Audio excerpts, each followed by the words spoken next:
माननीय सदस्य प्रकाश ज्वालालाई सम्माननीय प्रधानमन्त्रीसँग प्रश्न सोध्न अनुमति दिन्छु। सम्माननीय सभामुखज्यू, सम्माननीय प्रधानमन्त्रीज्यू, तपाईले तामझामका साथ शिलान्यास गरेका 165 निर्वाचन क्षेत्रीय रणनीतिक सडकहरू बजेटको अभावमा अलपत्र र अधुरा छन् भने पालिका अस्पतालहरू कतिका जग मात्र बसेका छन्, कतिका पिलर मात्र अस्थिपञ्जर जस्तै उभिएका छन्। रणनीतिक सडकहरू र पालिका अस्पतालहरूको लागि बजेटको व्यवस्था गरेर काम सम्पन्न गर्ने योजना के छ? प्रधानमन्त्रीज्यू, सिद्धबाबा सुरुङ मार्गको ब्रेक थ्रुलाई सरकारको सबैभन्दा ठुलो उपलब्धिको रूपमा लिनुभयो, तर अघिल्लो सरकारको बेलामा ब्रेक थ्रु भएको नागढुङ्गा सुरुङ मार्ग सञ्चालनमा ल्याउन सरकार किन उदासीन छ? राप्ती लोकमार्ग र कर्णाली राजमार्ग अत्यन्त जीर्ण भई जनताले निकै शास्ति भोगिरहेका छन्। उक्त योजनाहरूको लागि पर्याप्त बजेट व्यवस्था गरी स्तरोन्नति गर्नका लागि सरकारसँग के योजना छ? भूकम्प प्रभावित जाजरकोट, रुकुम पश्चिम, सल्यान लगायतका जिल्लाहरूमा भूकम्प पीडितहरूले अस्थायी आवासको लागि पाउनुपर्ने दोस्रो किस्ताको रकम समेत पाउन सकेका छैनन्।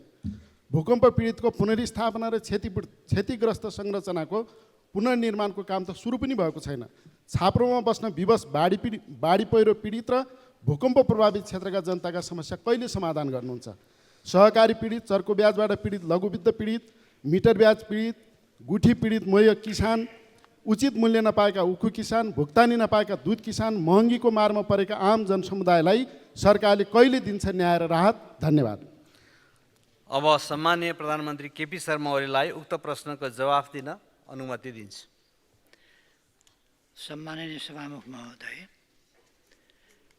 मान्यजीले प्रश्न गर्नुभएकोमा धन्यवाद भन्न चाहन्छु। मेरो अघिल्लो कार्यकालमा मैले निर्वाचन क्षेत्र रणनीतिक सडक र हरेक पालिकामा आधारभूत अस्पतालहरूको आवश्यकता महसुस गरी सोको निर्माणको सुरुवात गरेको थिएँ। तर त्यसको केही समयपछि नै सरकार परिवर्तन भयो र म बाहिरिएँ। त्यसपछि आउने सरकारहरूले ती कार्यक्रमहरू सबैलाई थाहा होला, निरन्तरता दिएनन्, रद्द गरे, निर्माण रोकियो। प्रश्नकर्ता माननीय पनि त्यसपछिका सरकारमा भौतिक पूर्वाधार मन्त्री हुनुहुन्थ्यो कि जस्तो लाग्छ। कार्यक्रमहरू रद्द गर्नेले नै फेरि 3 वर्ष कार्यक्रम रद्द हुने, अनि कार्यक्रम किन पुरा भएन भनेर प्रश्न गर्ने, त्यसको प्रगति खोज्ने, त्यो किन सम्पन्न भएन भनेर सोध्ने हाम्रो अनौठाको संस्कार छ। उपरोक्त सबै सडक र अस्पतालहरूको निर्माण सम्पन्न गर्न ठुलो बजेटको आवश्यकता पर्छ। ती अस्पतालहरू केही सङ्ख्यामा निर्माण सम्पन्न भएका छन्। मान्यजीले भन्नुभयो जस्तो केहीका जग बसेका छन्, केही अलपत्रै छन् भने जस्तो होइन, केही त निर्माण कार्य सम्पन्न भएर उद्घाटन भएर सुचारू भइसकेका छन्। केही सङ्ख्यामा निर्माण सम्पन्न भएका छन् भने उपलब्ध स्रोत र साधनलाई ध्यानमा दिई बाँकी सडक र अस्पतालहरू प्राथमिकतापूर्वक अहिले निर्माण भइरहेका छन्। हामी फेरि सरकारमा आएको 7 महिना 8 महिना भयो होला। सरकारले स्वास्थ्य क्षेत्रलाई उच्च प्राथमिकता दिएको छ।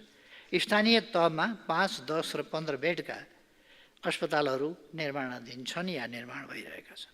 अस्पतालको पूर्वाधार निर्माण र जनशक्ति व्यवस्थापनका लागि उपलब्ध स्रोत र साधनको प्राथमिकताका साथ विनियोजन गरिरहेको र आगामी वर्ष पनि प्राथमिकतापूर्वक विनियोजन गरिनेछ। नेपालभर रहेका हरेक निर्वाचन क्षेत्रहरूमा तुलनात्मक रूपमा घना बस्ती भएका स्थानहरू एवं स्थानीय प्राथमिकतामा परेका रुट हुँदै जाने भएकाले निर्वाचन क्षेत्र रणनीतिक सडक कार्यक्रम प्रभावकारी साबित भएको छ। हालसम्म यसको प्रगति करिब 58% रहेको छ, अथवा आधारभूत र अप्ठ्यारा खण्डहरू सकिएका छन्। अब माथिको कम्प्लिसनको पाटोतिर, त्यसलाई निर्माण सम्पन्न गर्ने पाटोतिर छ। त्यसकारण 40-42% काम बाँकी भए पनि अब सहज खण्ड चाहिँ बाँकी छ।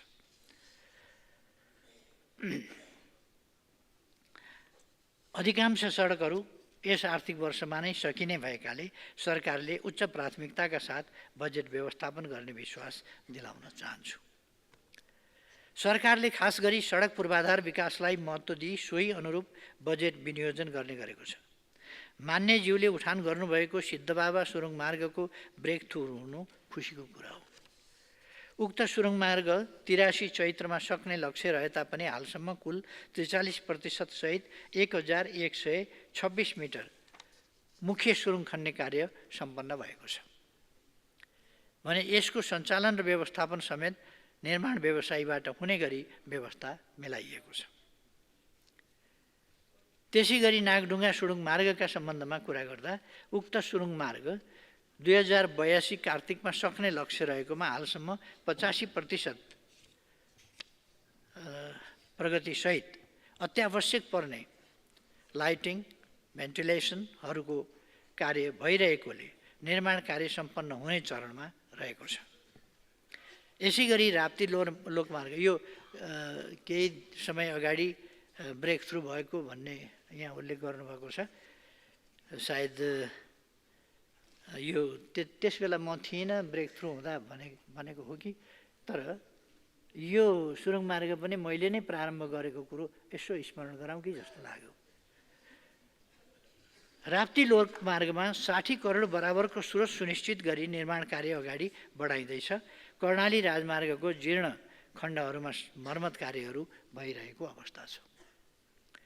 जाजरकोट भूकम्पबाट प्रभावित जिल्लाहरूमा हालसम्म 3 अर्ब 95 करोड 65 लाख रकम निकासा भइसकेको छ।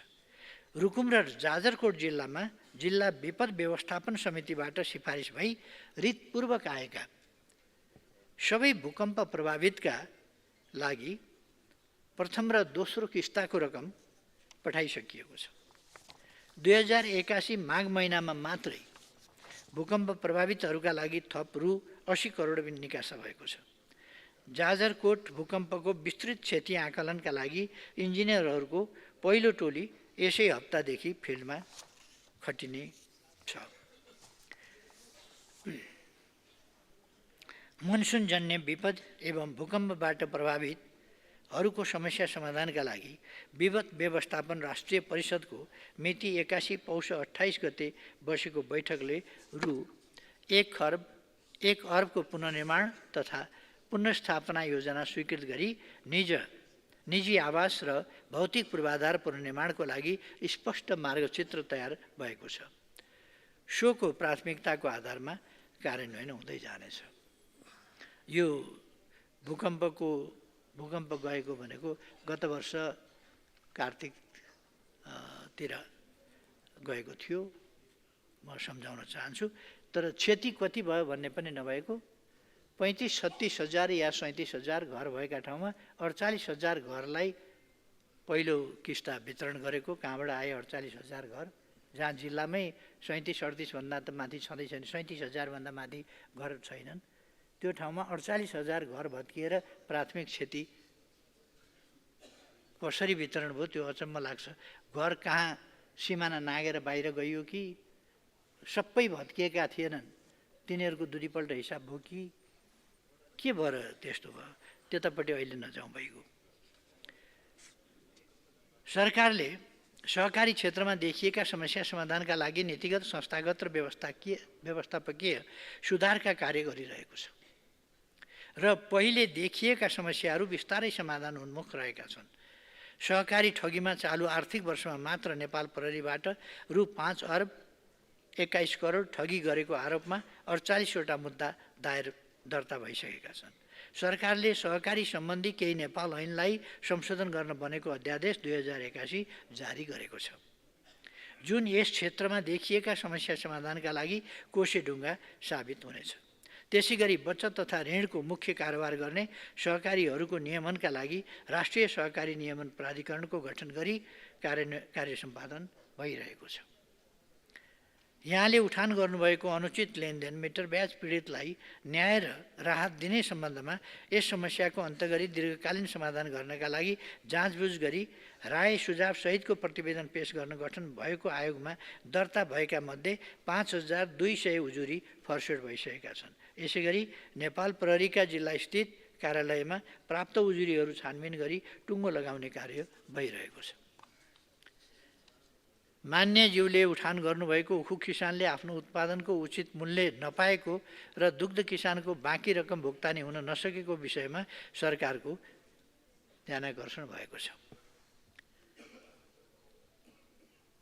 यो दुग्ध किसानको बाँकी रकम यस वर्षको होइन, गत वर्षको हामी सरकारमा आउनुभन्दा पहिलेको बाँकी रकम हो। त्यो बाँकी रकम हामीले धेरै मात्रामा तिरेका छौँ। यसै सन्दर्भमा उखु किसानले आफ्नो उत्पादनको उचित मूल्य पाउन् भन्ने उद्देश्यले उखु क्रसिङ हुनु पूर्व नै नेपाल सरकारले उखुको खरिद मूल्य तोक्ने गरेको छ।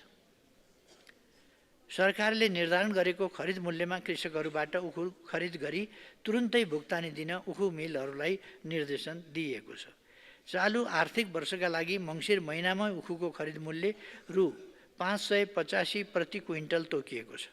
गत वर्ष आफूले उत्पादन गरेको उखुलाई मिलमा क्रसिङ गराएका 8 जिल्लाका करिब 65,000 कृषकहरूलाई सम्बन्धित उखु मिलले दिने खरिद मूल्यका साथै नेपाल सरकारले रु 70 प्रति क्विन्टलका दरले 1,44,92 लाख रकम अनुदान प्रवाह गरेको छ।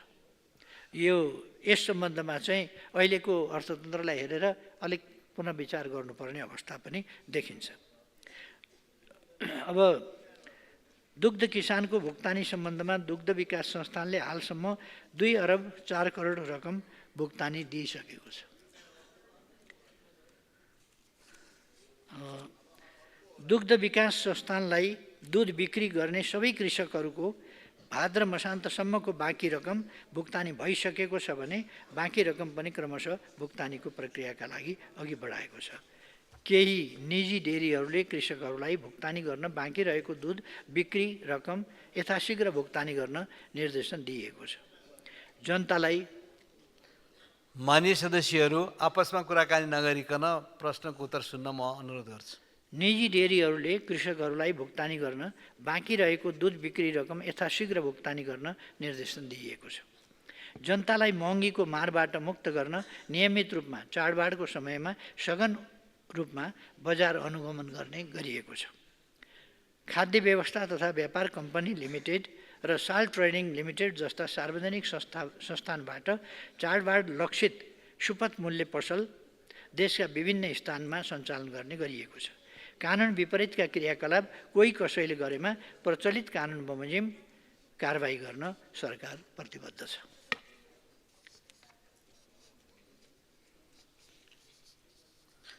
प्रश्नकर्ता मान्यज्यूको प्रश्नको जवाफ सिद्धियो। अब अर्का प्रश्नकर्ता मान्य सदस्य प्रतीक्षा तिवारीलाई प्रश्न सोध्नको लागि समय दिन्छु। सम्माननीय सभामुख महोदय मार्फत सम्माननीय प्रधानमन्त्रीज्यूलाई प्रश्न। मध्य प्रदेशमा राष्ट्रिय गौरवका आयोजना जस्तै जयनगर, जनकपुर, कुर्था रेलवे, काठमाडौँ तराई मधेस द्रुत मार्ग, निजगढ अन्तर्राष्ट्रिय विमानस्थल, सुनकोशी मरिन डाइभर्सन आदि हालका तथ्याङ्क अनुसार अपेक्षित बजेट र समय सीमाभित्र प्रगति नभएको देखिएको छ। यस सन्दर्भमा तपाईले ती आयोजनाहरूमा देखिएको बजेट, ठेक्का व्यवस्थापन र प्रक्रियागत ढिलाइका चुनौतीहरूलाई समाधान गर्न कस्ता ठोस नीति, बजेट विनियोजन र अनुगमनका सुधारका उपायहरू अवलम्बन गर्ने सोच राख्नु भएको छ? साथै मध्य प्रदेशको विकासलाई राष्ट्रिय गौरवको स्तरमा पुर्याउन नयाँ रणनीति पहलहरू के हुन्? चुरे दोहनका कारण मध्य प्रदेशमा खानेपानीका मुहान सुक्नुका साथै वातावरण प्रदूषणको समस्या बढ्दो छ, जसकारण मानव जीवनमा गम्भीर समस्या पैदा भएको छ। यस्तै कोशीदेखि नारायणी नदीसम्म चुरेको काखमा कृत्रिम नहर निर्माण गरी चुरे तथा तराई रिचाइ सिँचाइ खानेपानीको समस्या समाधान गर्न उपयुक्त हुने देखिन्छ। यस सन्दर्भमा चुरे दोहन अन्त्य गर्न नेपाल सरकारको योजना के छ? अब सुक्खा मौसमसँगै वर्षा नहुन्जेलसम्म खानेपानीका चापाकल, नदीनाला सुकी पानीको हाहाकार बढ्नेछ।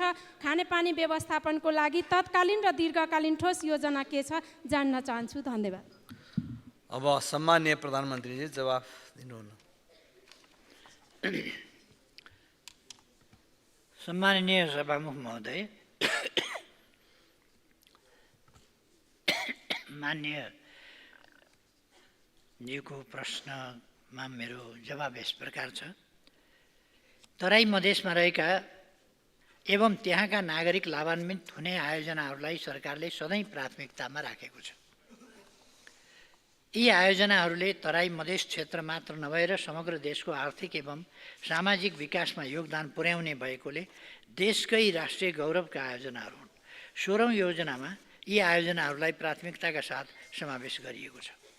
आवधिक योजनाको लक्ष्य अनुरूप हरेक वर्ष नीति तथा कार्यक्रम एवं बजेटमा पनि यस्ता आयोजनामा उल्लेखनीय बजेट विनियोजन गरी आयोजना कार्यान्वयनमा संलग्न निकायहरूलाई क्रियाशील बनाइएको छ। जयनगर, जनकपुर, कुर्था, विजयपुरा 52 किलोमिटर रेलवेको निर्माण कार्य सम्पन्न भई यात्रुवाहक रेल सेवा दैनिक सञ्चालनमा आएको छ। जयनगर जनकपुर हरेक दिन 3 पटक र जनकपुर विजयपुरा दिनको 1 पटक आउने जाने गरी रेल सेवा दिइएको छ। थप विजयपुरा बर्दिवाससम्मको 17 किलोमिटर खण्डमा भारतीय सरकारको सहयोगमा छिट्टै निर्माण प्रक्रिया अघि बढ्दैछ। काठमाडौँ तराई मधेस द्रुतमार्ग शीघ्रताका साथ सम्पन्न गर्न नेपाली सेनालाई यसको जिम्मेवारी तोकिएको छ। यस आयोजनालाई छिटो सम्पन्न गर्ने सम्बन्धमा सम्बद्ध निकायका उच्च पदाधिकारीहरूसँग पटक पटक छलफल गरी तीव्रताका साथ कार्यान्वयन गरेको छु। यस आयोजनाको हालको भौतिक प्रगति 37.6% रहेको छ। सुनकोशी मरिन डाइभर्सन बहुद्देश्यीय आयोजनाको सुरुङको निर्माण सम्पन्न भई हाल हेडवर्क र पावर हाउस लगायतका संरचना निर्माणको काम अघि बढेको छ। हाल यसको भौतिक प्रगति 35.18% रहेको छ। निजगढ अन्तर्राष्ट्रिय विमानस्थलले ठुलो लगानीको माग गर्दछ। त्यस योजनाको लगानीको व्यवस्थापन गरी निर्माण कार्य अगाडि बढाउन सरकार सकारात्मक ढङ्गले सोचिरहेको छ र पहल पनि गरिरहेको छ।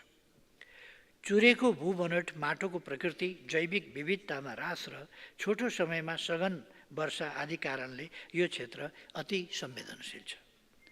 चुरे क्षेत्र र तराई मधेसमा देखिएको पानीको समस्या समाधानका लागि सुरुवाती चरणबाटै राष्ट्रपति चुरे संरक्षण कार्यक्रम मार्फत पानीका स्रोतको संरक्षणका विभिन्न कार्यक्रमहरू सञ्चालन हुँदै आइरहेका छन्। हालसम्म 657 वटा भूमिगत जल पुनर्भरण, पोखरी निर्माण तथा संरक्षण, 159 वटा तालतलैया तथा सिमसार व्यवस्थापन, 176 वटा rain water run off harvesting dam, 76 वटा जल पुनर्निर्भरण एवं संरक्षण, पोखरी निर्माण, 548 वटा पानी मुहान संरक्षण तथा कुवा उत्खनन लगायतका कार्य सम्पन्न गरिएको छ। चुरेको संरक्षण गरी वातावरण संरक्षण, खानेपानीको आपूर्ति व्यवस्थापन जस्ता जनतासँग प्रत्यक्ष सम्बन्धित रहेका विषयमा सरकारले उच्च प्राथमिकता दिएको छ। मान्यज्यूको प्रश्नको जवाब यति नै। सभामुख महोदय। अब अर्का प्रश्नकर्ता मान्य सदस्य प्रतिमा गौतम, प्रश्न राख्नुहोस्।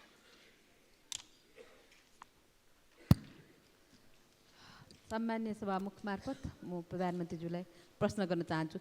नेपालमा विकास निर्माणको योजनाहरू समयमा सम्पन्न नहुने गम्भीर समस्या रहेको छ। एउटा आयोजना सम्पन्न हुन औसत करिब 15 वर्ष लाग्ने अवस्था रहेको तथ्यले देखाउँछ, जसका कारण राष्ट्रिय गौरवका ठुला आयोजना जस्तै सिक्टा सिँचाइ आयोजना, बबई सिँचाइ आयोजना, राष्ट्रिय प्राथमिकताका आयोजना र अत्यावश्यक परियोजनाहरू समेत दशकौँसम्म अधुरो रहेका छन्। झन् ठुला आयोजनालाई बहुवर्षीय बनाउने र न्यून बजेट ठुच्चाएर होल्ड गर्ने प्रवृत्तिले स्रोत सुनिश्चित नहुनु र आयोजनालाई भुक्तानी प्रक्रियामा ढिलाइ हुनु, यस्ता परियोजनाहरू समयमै सम्पन्न नहुनुको प्रमुख कारण रहेका छन्। स्थिर र दीर्घकालीन वित्तीय व्यवस्थापनको अभावले निर्माण कार्य अत्यन्तै सुस्त बनाउनुको साथै लागत अत्याधिक वृद्धि गरिरहेको छ। यसले निर्माण व्यवसायहरूलाई वित्तीय सङ्कटमा पार्नुका साथै सर्वसाधारणले तोकिएको समयमा सेवा उपयोग गर्न नपाउने अवस्था सृजना भएको छ भने लागत बढ्ने गरेको छ, जसले राष्ट्रिय विकासको गति अवरुद्ध गर्दै नेपालको आर्थिक वृद्धिमा समेत नकारात्मक प्रभाव परिरहेको छ। मेरो प्रश्न यो छ, नेपालमा ठुला राष्ट्रिय परियोजनाहरू दशकौँसम्म अधुरै रहने समस्यालाई समाधान गर्न र आयोजना समयमा नै सम्पन्न गर्नका लागि सरकारले बजेट व्यवस्थापन, स्रोत सुनिश्चितता र भुक्तानी प्रक्रियामा सुधार गर्न के कस्ता प्रयास गरिरहेको छ? कानुनमा समस्या हो या कार्यान्वयनमा, नियममा हो वा नियतमा? बहुवर्षीयको नाममा योजना बनाउने, न्यून स्रोत छुट्याउने र प्रगति नहुने अवस्था कसरी रोक्न सकिन्छ? यस्ता परियोजनाहरूलाई प्रभावकारी बनाउन र समयमै सक्न के कस्ता योजनाहरू सरकारको छ? साथै विगतमा देखेको ढिलाइ गर्ने, काम सम्पन्न नगर्ने, नगराउने प्रवृत्तिलाई रोक्न सरकारले के कस्तो ठोस कदमहरू चाल्दैछ? सभामुखज्यू मार्फत म प्रधानमन्त्रीज्यूलाई प्रश्न गर्न चाहन्छु। सम्माननीय प्रधानमन्त्री। सम्माननीय सभामुख महोदय, म मान्यज्यूले उठाउनुभएका प्रश्नहरूको जवाब प्रस्तुत गर्दछु। मान्यज्यूले उठाउनुभएको सिक्टा सिँचाइ र बबई सिँचाइ आयोजना लगायतका राष्ट्रिय गौरव र राष्ट्रिय प्राथमिकताका ठुला आयोजनाहरू समयमा सम्पन्न गर्ने विषयमा म पनि गम्भीर र संवेदनशील छु। मेरो सरकार गठन भएपछि यी आयोजनाहरू समयमै सम्पन्न गर्न तथा निर्माण व्यवसायीको भुक्तानीको समस्या समाधान गर्न मैले सुरुदेखि नै पहल गरिरहेको छु। आर्थिक वर्ष 2080-81 को अन्त्यमा भुक्तानी गर्न बाँकी रहेको दायित्वमध्ये हालसम्म रु 22 अरब 43 करोड 36 लाख भुक्तानी भइसकेको छ। यसै सन्दर्भमा ठुला राष्ट्रिय परियोजनाको लागि स्रोतको समस्या आउन नदिन सम्बन्धित मन्त्रालयलाई बजेट तर्जुमाका लागि प्रदान गरिएको बजेट सिलिङबाट त्यस्ता आयोजनाका लागि सो आर्थिक वर्षमा आवश्यक पर्ने रकम विनियोजन गरी एयरमार्क गरेपछि मात्र अन्य यो आयोजना तथा कार्यक्रममा बजेट छुट्याउने गरी नीतिगत प्रबन्ध गरिएको छ। नयाँ बहुवर्षीय आयोजनाका लागि स्रोत सुनिश्चित गर्दा विस्तृत आयोजना प्रतिवेदन वा विस्तृत इन्जिनियरिङ डिजाइन स्वीकृत भएको, वातावरणीय मूल्याङ्कन सम्बन्धी परीक्षण सम्पन्न भएको, जग्गा प्राप्तिको प्रक्रिया टुङ्गिएको, साइट क्लियरेन्स भएको, मध्यकालीन खर्च संरचनामा समावेश भएको तथा खरिद गुरु योजना तथा कार्यान्वयन योजना स्वीकृत भएको आयोजनाको कार्यान्वयन आवश्यक र औचित्यपूर्ण देखिएमा स्रोतको उपलब्धताको आधारमा मात्र स्रोत सहमति दिने कानुनी व्यवस्था गरिएको छ। राष्ट्रिय गौरवका आयोजना तथा अन्य ठुला राष्ट्रिय आयोजनाका लागि स्रोतको अभाव हुन नदिन सम्बन्धित मन्त्रालयका लागि विनियोजित बजेटमध्ये कुनै कार्यक्रम सञ्चालन हुन नसक्ने वा कुनै शीर्षकमा विनियोजित बजेटमध्ये केही वा पुरै बचत हुने भएमा रकमान्तर मार्फत त्यस्ता महत्त्वपूर्ण आयोजनाका लागि बजेट व्यवस्थापन गर्न अर्थ मन्त्रालयले नीतिगत तथा प्रक्रियागत सहजीकरण गर्ने गरिएको छ। बहुवर्षीय आयोजनाका लागि स्रोत सहमति प्रदान गर्न आयोजना सम्पन्न हुने अवधि किटान गर्ने गरिएको छ। ठुला राष्ट्रिय परियोजनाको नियमित अनुगमन गरी भौतिक तथा वित्तीय प्रगतिको आधारमा आवश्यक बजेट व्यवस्थापन गर्ने गरिएको बेहोरा समेत जानकारी गराउन चाहन्छु। मैले विश्वासको मत लिने क्रममा प्रतिनिधि सभाको बैठकमा मन्तव्य दिँदा नेपालमा विगत लामो समयदेखि जकडिएर रहेको काम हुँदैछ, वर्क इन प्रोग्रेस भन्ने संस्कृतिको ठाउँमा थालेको काम सक्छौँ भन्ने मान्यता स्थापित गर्ने र यसका लागि विकास निर्माण सम्बन्धी नीतिगत सुधार गर्ने प्रतिबद्धता व्यक्त गरेको थिएँ।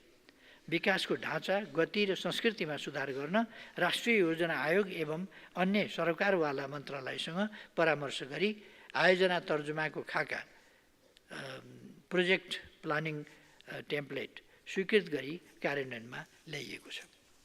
यसबाट सीमित स्रोत साधनको कुशल प्रयोग गरी परियोजनाहरू समयमै प्रभावकारी रूपमा सम्पन्न हुनेछन् भन्ने मैले विश्वास लिएको छु। साथै प्रधानमन्त्री तथा मन्त्री परिषदको कार्यालयमा रहेको एक्सन रुमबाट मैले समय समयमा आयोजनाहरूको अनुगमन गरी समयमै सम्पन्न गर्न सहजीकरण र निर्देशन गरेको छु। मेरो मान्यजीको प्रश्नहरूमाथिको उत्तर सिद्धियो। अब अर्का प्रश्नकर्ता मान्य सदस्य वर्षमान पुनलाई समय दिन्छु।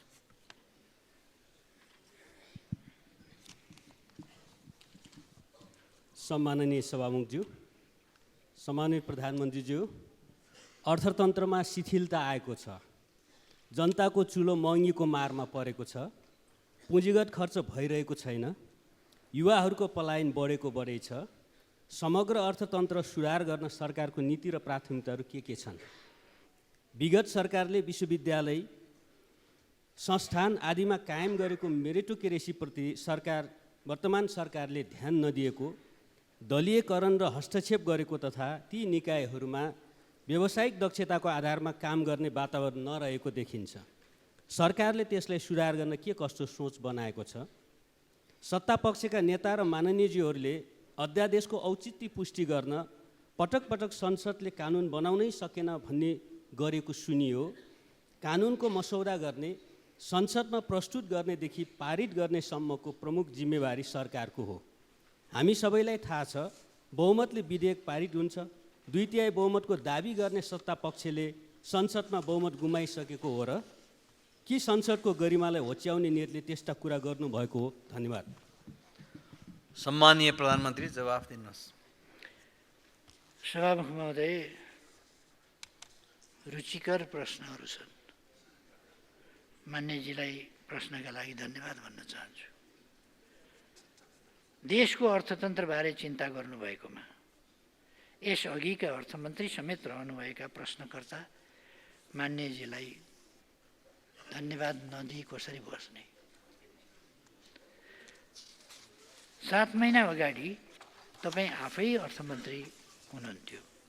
त्यस समयभन्दा अगाडि र त्यस यताको मूल्यवृद्धिको अनुपात हेर्न म यहाँलाई आग्रह गर्दछु।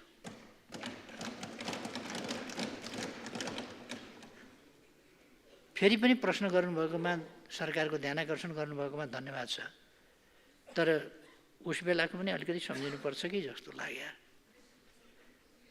हामीले अब आँकडामा प्रश्नोत्तर गर्ने, त्यसको तुलना गर्ने बानी बसाउनुपर्छ भन्ने लाग्छ।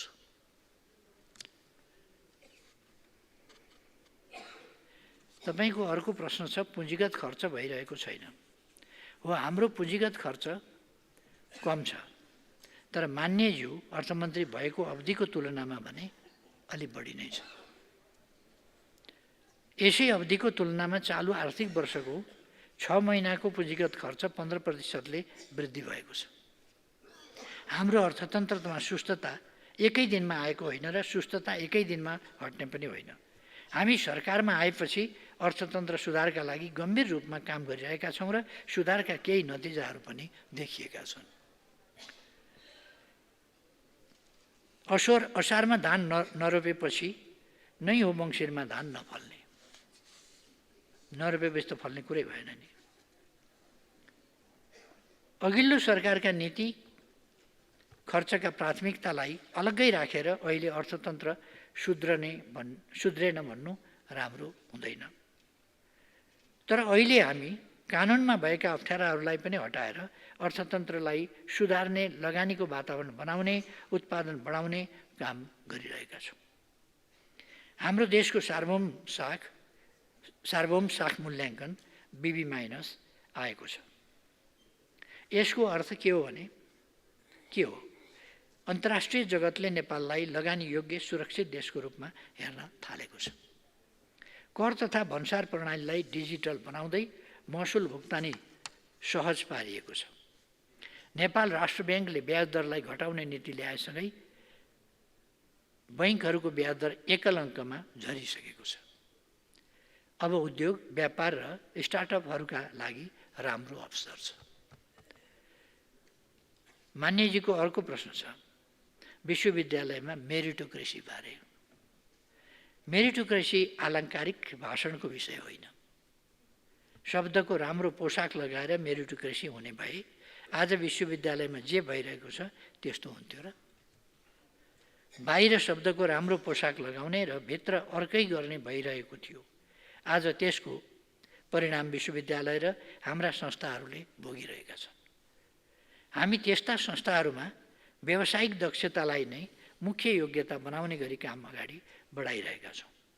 विश्वविद्यालयमा मेरिटोक्रेसी खास गरी धेरै हल्ला चलेको विषय त्रिभुवन विश्वविद्यालयको उपकुलपतिको छनौटको सन्दर्भमा थियो। मेरिटोक्रेसी त त्यति बेरै देखिएको हो। प्रथम अङ्क प्राप्त गर्नेलाई मेरिटोक्रेसीमा नदिएर द्वितीय अङ्क प्राप्त गर्ने, तृतीय अङ्क प्राप्त गर्नेलाई अगाडि सारेकोबाटै मेरिटोक्रेसी प्रश्न भएन र? मेरिटोक्रेसीको नगरा बजाइयो, धिमे बजाइयो, के बाजा छन् पञ्चे बाजा बजाइयो, धुमधाम मनाइयो, मेरिटोक्रेसी भनियो। भरे त फर्स्ट हुने आउट, सेकेन्ड हुने इन। त्यही हो त मेरिटोक्रेसी। त्यसकारण गजबको मेरिटोक्रेसी त्यो थियो। अहिले त्यो मेरिटोक्रेसी भनेको होइन, मेरिटको आधारमा हुनुपर्छ भनेको हो।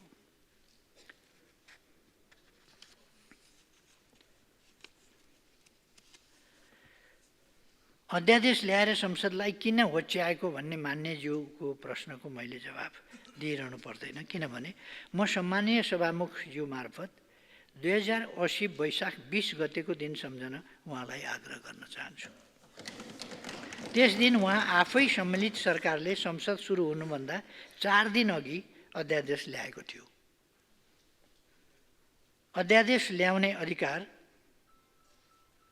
उहाँ सम्मिलित सरकारलाई मात्रै थियो भन्ने हो भने बेग्लै कुरा हो।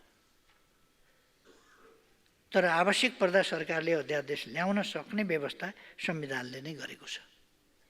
हामीले नागरिकलाई सेवा प्रवाहमा छरितोपन ल्याउन, लगानीको वातावरण बनाउन र अर्थतन्त्रका समस्या हटाएर सुधारतर्फ लैजान अध्यादेश ल्याउनु परेको थियो, जुन संसदमा दर्ता भइसकेका छन्। प्रक्रियाबाट नै यी पारित पनि हुन्छन्। एउटा कुरा छ्यास थपिहाल्नु कि जस्तो लाग्छ, कानुनमा रिक्तता भयो अथवा 40 वा 40%, किन 40 र 40% भन्दा संवैधानिक अधिकार कहिल्यै कसैले प्रयोगै गर्न नपाउने भयो। त्यो संविधानमा लेखिने बाहेक अरू प्रयोग हुन नसक्ने भयो। त्यसकारण 40 वा 40 भनेर मैले अध्यादेश जारी गरेको थिएँ।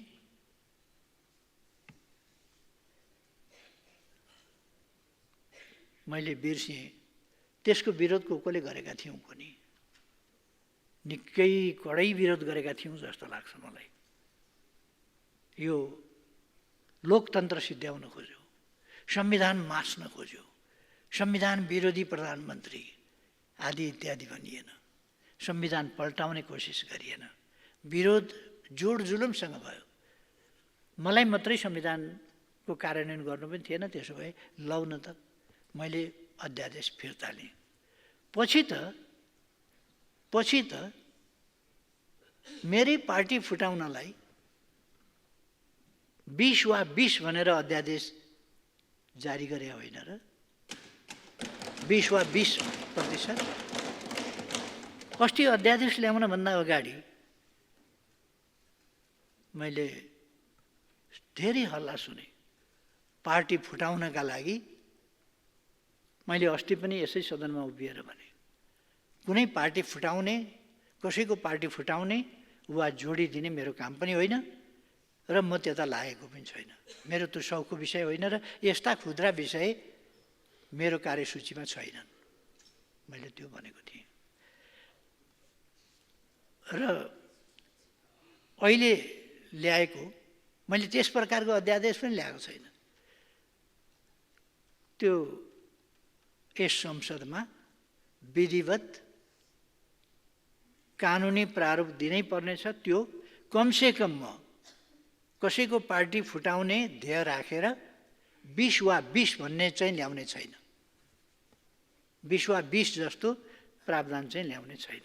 त्यति चाहिँ म भनिराखौँ। कसैको पार्टी फुटाउनु पर्ने आवश्यकता पनि छैन र त्यो हाम्रो काम पनि होइन। कुन पार्टी फुट्छ, कुन पार्टी फुट्दैन, त्यो मान्यजीहरूको विषय हो। त्यो खुदै पार्टीको विषय हो, हाम्रो विषय होइन।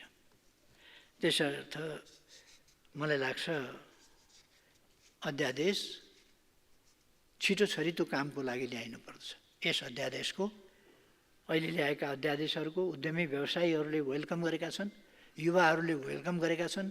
आइटी सेक्टरले, जुन आजको सबभन्दा आवश्यक र जल्दोबल्दो सेक्टर हो, त्यो सेक्टरका युवाहरूले व्यापक रूपमा स्वागत समर्थन गरेका छन् र यसले नेपाललाई आइटीको युगतिर अगाडि बढाएको छ, बढाउन योगदान गरेको छ।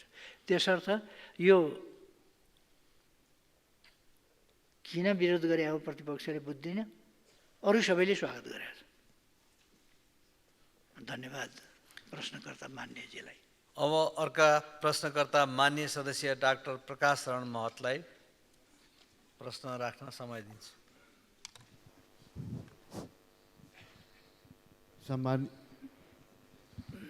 सम्मान्य सभामुख महोदय, सम्मान्य प्रधानमन्त्रीज्यू, प्रधानमन्त्रीज्यूलाई मेरो दुईटा जिज्ञासाहरू छन्। पहिलो, यहाँको नेतृत्वमा बनेको नेपाली काङ्ग्रेस र नेकपा एमाले सहितको सरकारसँग अर्थतन्त्रमा देखिएका गतिरोधहरूलाई कम गर्दै गतिशील बनाउने ठुलो जनअपेक्षा छ। अध्यादेश मार्फत आएका केही कानुनी सुधारले लगानीको वातावरण निर्माण गर्न केही मद्दत पुग्ने अपेक्षा गरिएको छ। तर अझै मौद्रिक नीतिमा थप सुधार र सरकारी खर्चलाई उत्पादनमुखी र परिणाममुखी बनाउन लोकप्रियवादको सट्टा व्यवहारिक र दिगो विनियोजनको आवश्यकता छ। अनावश्यक संरचना र फजुल खर्च कम गर्न जरुरी छ। हामी आउँदो बजेटको नजिकमा पनि छौँ। सम्मान्य प्रधानमन्त्रीले प्राथमिकतामा आधारित परिणाममुखी विनियोजनका लागि के कस्तो तयारी हुँदैछ, साथै समग्र अर्थतन्त्रलाई चलायमान बनाउन आवश्यक दोस्रो चरणको आर्थिक सुधारको बारेमा सरकारले के सोचेको छ। दोस्रो मेरो जिज्ञासा छ, स्थिरता दिने लक्ष्यका साथ यो सरकार बनेको छ। मुख्य गठबन्धन दलहरू बीचको उच्च कोटिको तालमेल, विश्वास र लक्ष्यप्रतिको समान लयले यो लक्ष्य प्राप्त हुनेछ। यसमा अहिलेसम्मको सम्मान्य प्रधानमन्त्रीको अनुभव के छ? धन्यवाद। अब सम्मान्य प्रधानमन्त्रीज्यू। सभामुख महोदय, मान्य सदस्यज्यूको प्रश्नको जवाफ यस प्रकार छ।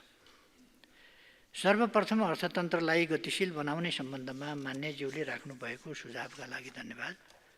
यस विषयमा मैले यसअघि नै केही कुरा स्पष्ट पारिसकेको छु। जहाँसम्म प्राथमिकतामा आधारित परिणाममुखी विनियोजनको तयारीको कुरा छ, आगामी आर्थिक वर्ष 82-83 को बजेटलाई प्राथमिकतामा आधारित र परिणाममुखी बनाउन र आर्थिक सुधारका कार्यक्रमहरू सञ्चालन गरी अर्थतन्त्रमा देखिएका चुनौती सम्बोधन गर्न, विकास निर्माणका गतिविधिलाई तीव्रता दिन, सेवा प्रवाहमा सुधार तथा सुशासन कायम गर्न सरकार प्रतिबद्ध रहेको बेहोरा जानकारी गराउन चाहन्छु। चालु खर्चमा मितव्ययिता कायम गर्दै पुँजीगत खर्चमा वृद्धि तथा आयोजना कार्यान्वयनमा सुधार गर्न बजेट तर्जुमा गर्दा एवं आयोजना छनौट तथा प्राथमिकीकरण गर्दा आयोजना बैंकमा प्रविष्टि भएको, क्षेत्रगत प्राथमिकतामा परेको, लगानीको स्रोत सुनिश्चितता भएको, छोटो समयमा प्रतिफल दिने, आयोजना वर्गीकरण मापदण्ड बमोजिम आयोजनाको सम्पूर्ण पूर्व तयारीका काम सम्पन्न भएका आयोजना मात्र छनौट गर्ने व्यवस्था मिलाइनेछ। यसै गरी आयोजना कार्यान्वयनमा शीघ्रता ल्याउन, ठेका व्यवस्थापनमा देखिएका समस्या समाधान गर्न, सार्वजनिक खरिद कानुनमा सामयिक संशोधन गर्न र अन्तर्तह तथा अन्तर्निकाय समन्वय कायम गर्न संयन्त्रहरूलाई क्रियाशील बनाइनेछ।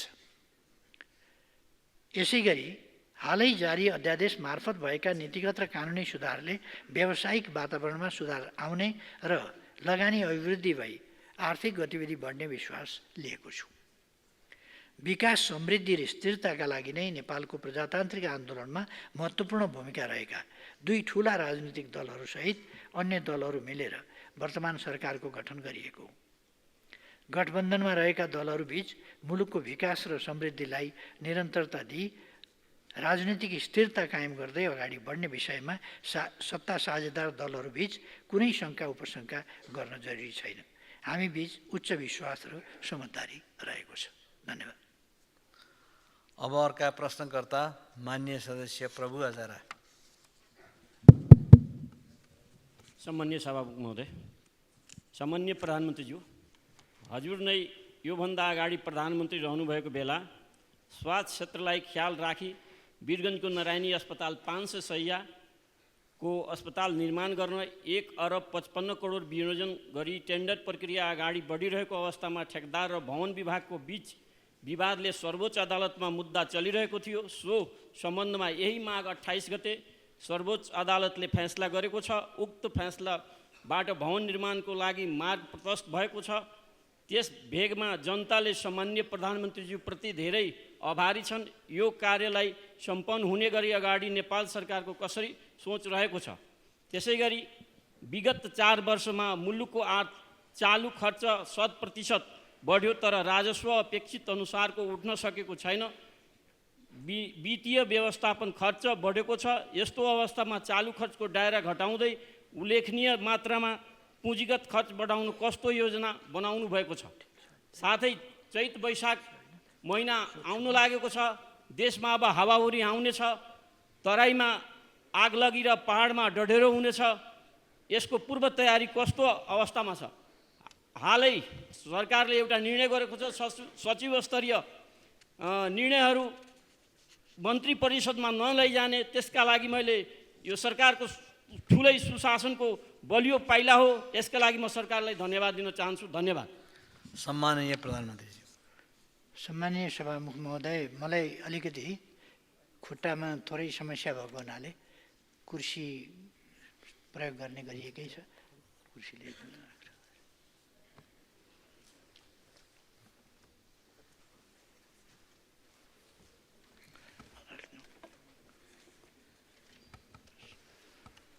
माथि चढ्छु। यस, अझ अगाडि। यस, बस अझ अलिकति पछाडि, अलिकति पछाडि।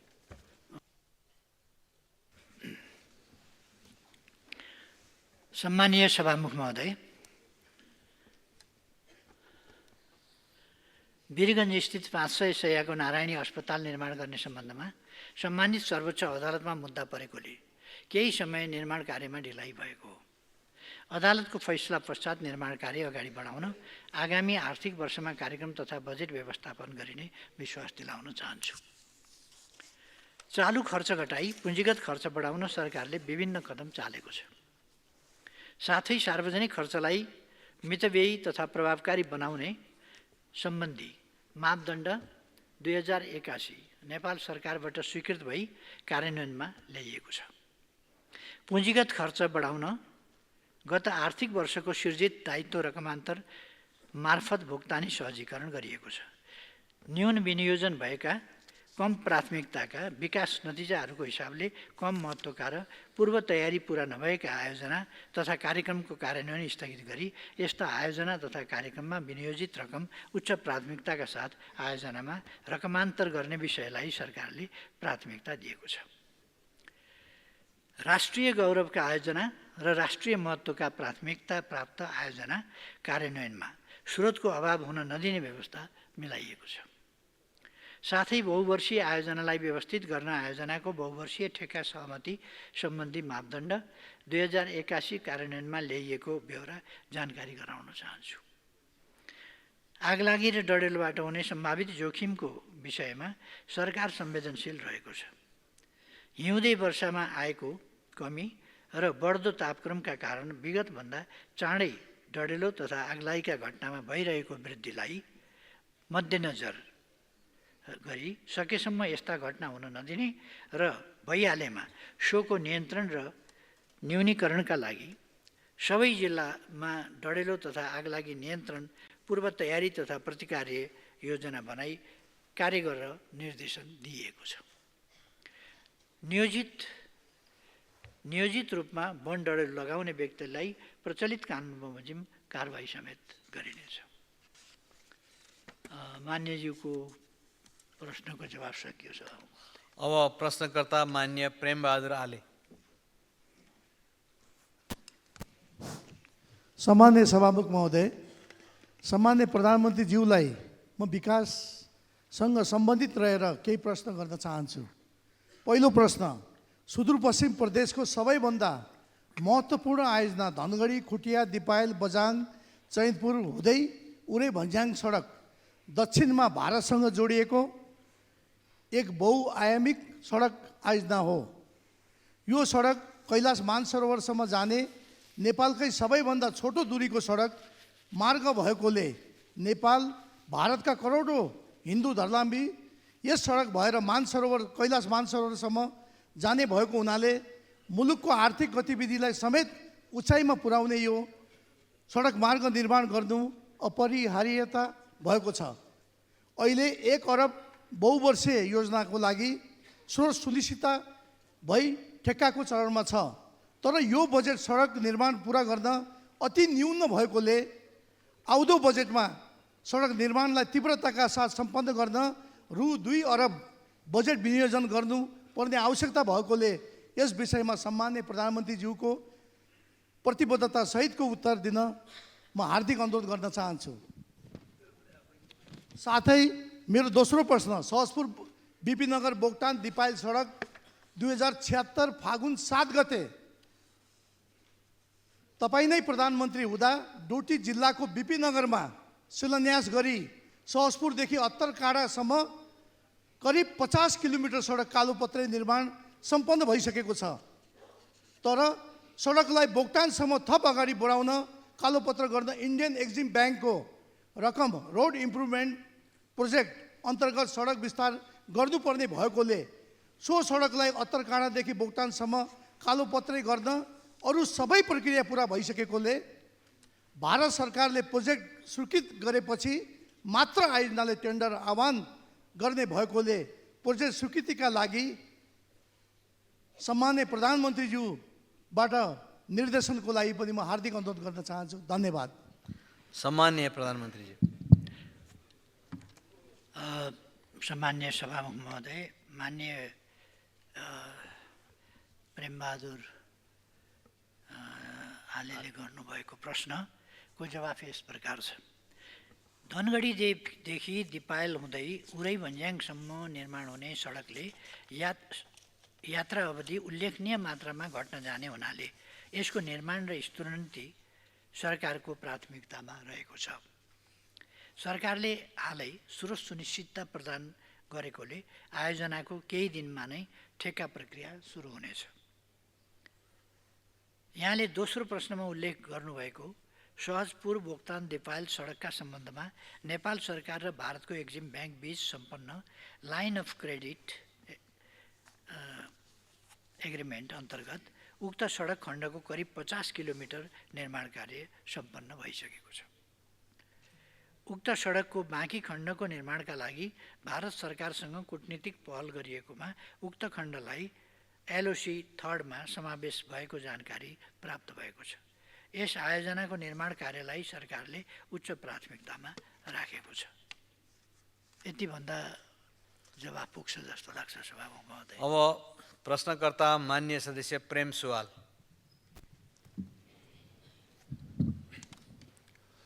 सभामुख महोदय मार्फत प्रधानमन्त्रीजीसँग जिज्ञासा राख्न चाहन्छु।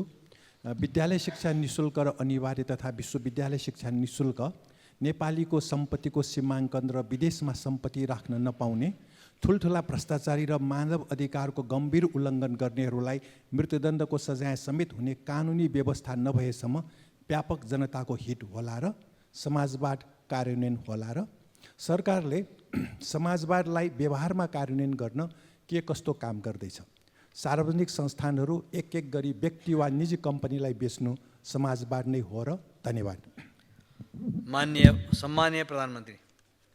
सम्मान्य सभामुख महोदय,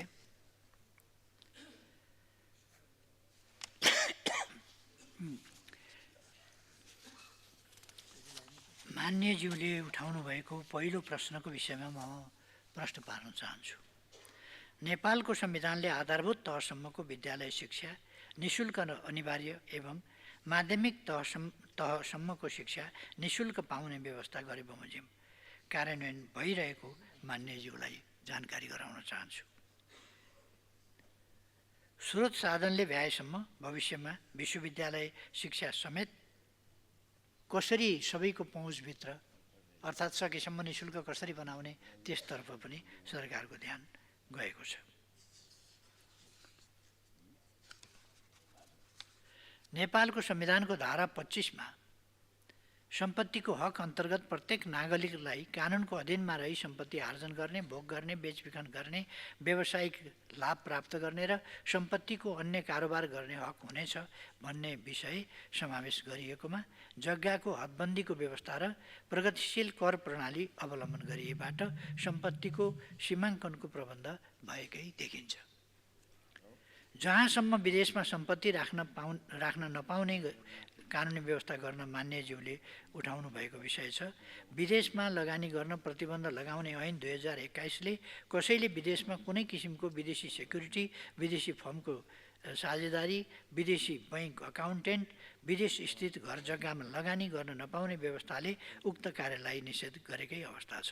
गैर कानुनी तवरबाट विदेशी मुद्रा अपचलन गरेको भेटिए विदेशी विनिमय नियमित गर्ने ऐन 2019 अनुसार कारबाही गर्ने गरिएकै छ। अर्को कुरा के भने अब यो आइटी जस्तो कम्पनीहरूले यहीँ बसेर पनि काम गर्नका लागि तर जुन देशमा काम गर्ने हो त्यहाँ कम्पनी खोल्नुपर्छ। त्यसकारण आइटीको उत्पादन र व्यापार गर्न सक्ने त्यस प्रकारको स्तरमा नेपाली युवाहरू पनि गइसकेको हुनाले युवाले सस्तोमा त्यहाँ एउटा कुनै अरबौँ राखेर होइन, केही युरो, केही डलर, केही थोरै, केही फ्र्याङ्क वा केही अरू रकम, अरू मुद्रा, पाउन्ड कुनै राखेर उनीहरूले कम्पनी खोल्न सक्छन् र त्यो कम्पनी भएपछि त्यहीँबाट कारोबार गरेको, त्यो कम्पनी मार्फत कारोबार भएको देखिने हुनाले यहाँबाट यहीँ बसेर आइटी को काम चाहिँ नि विदेशको पनि गर्न सकिन्छ र विदेशी मुद्रा पनि आर्जन गर्न सकिन्छ, यहीँ बसेर राम्रो काम गर्न सकिन्छ, आफै आफ्ना लागि रोजगारीका अवसरहरू पनि सिर्जना गर्न सकिन्छ। यस्ता प्रश्नहरूमा अब कन्जर्भेटिभ हुनु हुँदैन। समयअनुसार हामीले चल्न जानेनौँ भने र समयअनुसार कुन चिज कसरी गर्ने भन्यो भने अरूले आएर यहाँ आइटीका विभिन्न खालका विभिन्न प्रकारका सेवाहरू प्रभाव गर्ने र पैसा लिएर जाने, तर हामीले चाहिँ बाहिर कम्पनी खोल्न नदिने, बाहिर कारोबार गर्न नदिने हुँदाखेरि त्यसको असर चाहिँ हामी कहाँ प्रतिकूल पर्ने, त्यो स्थितिलाई अन्त्य गर्नुपर्छ भनेर हामीले तत्सम्बन्धी व्यवस्था पनि गरेका छौँ।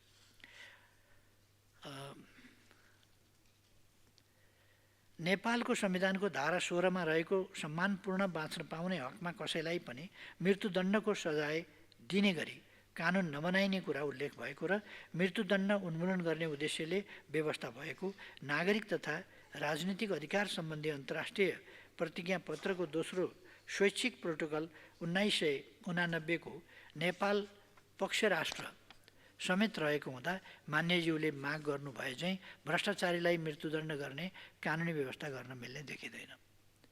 अर्को कुरा, भ्रष्टाचारी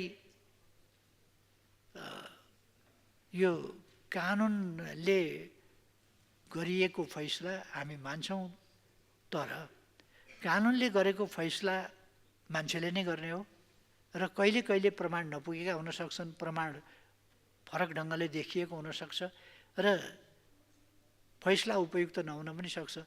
मृत्युदण्डै दिइसकेपछि त त्यो फैसला सच्याउन सकिँदैन, त्यो फैसला कार्यान्वयन सच्याउन सकिँदैन, व्यक्तिको रिपुटेसन सच्याउन सकिँदैन, उसको कारोबार सच्याउन सकिँदैन। जुन चिज दिन सकिँदैन भने लिन हुँदैन, कसैलाई ज्यान दिन सकिँदैन भने कसैको ज्यान लिन पनि हुँदैन। त्यसकारण यो ज्यान लिन उद्धत हुने कुरा होइन।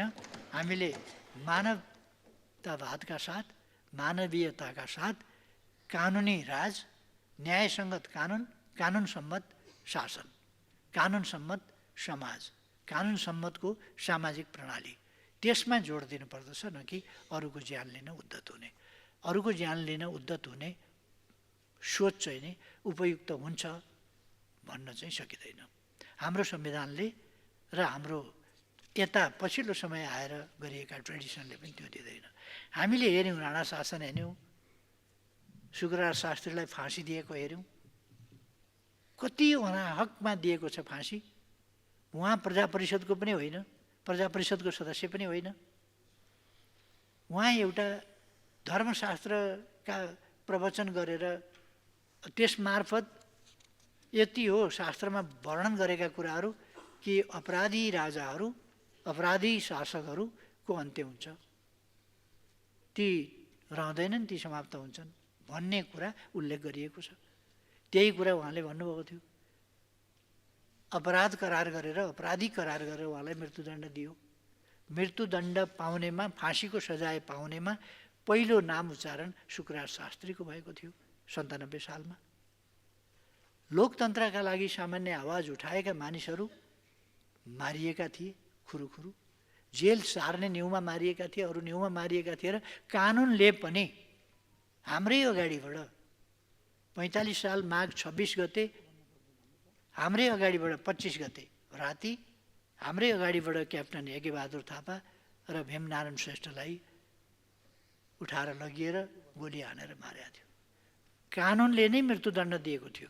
तर हामीलाई थाहा छ यथार्थमा भीमनारायण श्रेष्ठ त्यस बाटोबाट हिँड्दै हुनुहुन्थ्यो, उहाँलाई कहाँ बम विस्फोट हुन्छ थाहा थिएन र उहाँलाई त्यहीँ पुगेकै ठाउँमा बाटोमा हिँड्दा हिँड्दै बम विस्फोट भयो, उहाँ घाइते हुनुभयो।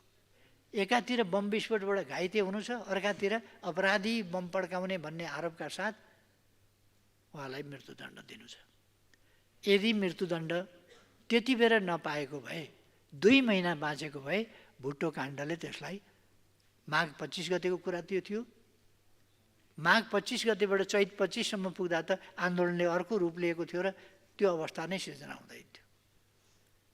त्यसर्थ मृत्युदण्ड दिइहालेपछि फर्किने ठाउँ हुँदैन, फर्काउने ठाउँ हुँदैन।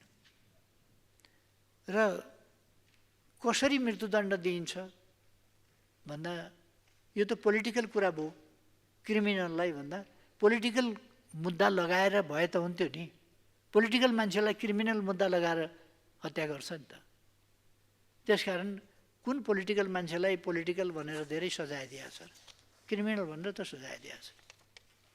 त्यसकारण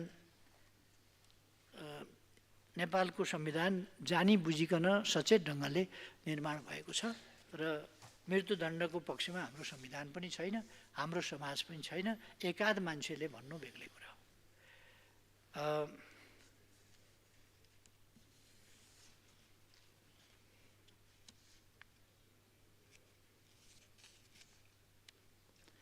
मान्यज्यूले उठाउनु भएको समाजवाद सम्बन्धी प्रश्नका विषयमा नेपालको संविधानको प्रस्तावनामा मुलुकको सामाजिक, आर्थिक र रूपान्तरण सहितको समावेशी, न्यायपूर्ण, समतामूलक एवं लोक कल्याणकारी तथा समाजवाद उन्मुख अर्थतन्त्र भएको राज्य हुने व्यवस्था उल्लेख गरेको छ र प्रस्तावनाको यही भावना अनुसार विभिन्न मौलिक हकहरूको व्यवस्था गरिएको छ।